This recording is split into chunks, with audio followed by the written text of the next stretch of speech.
શુગરની થોડીક વાત કરીએ તો શુગર કેટલું હાનિકારક છે? આપણે જ્યારે શુગર બોલીએ છીએ એટલે ખાસ કરીને જે ખાંડ ગોળની વાત છે, જે થમ્સઅપનો ઉપરની કેપ આવે ને એ કેપ જેટલું જ આપણે શુગર લઈ શકીએ આખા દિવસમાં. આખો દિવસમાં? Okay. Sugar is a white poison.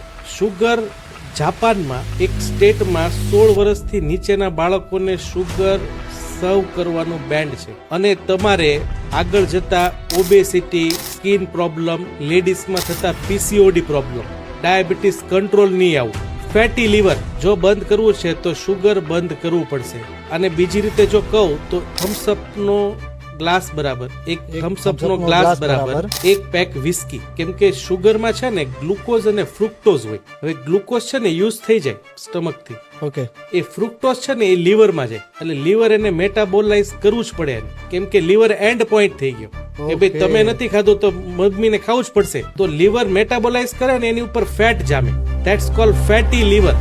Hello મિત્રો, આવા જ શોર્ટ્સ અને આવા જ પોડકાસ્ટ વધારે જોવા માટે તમે અત્યારે જ આ ચેનલને સબસ્ક્રાઇબ કરો.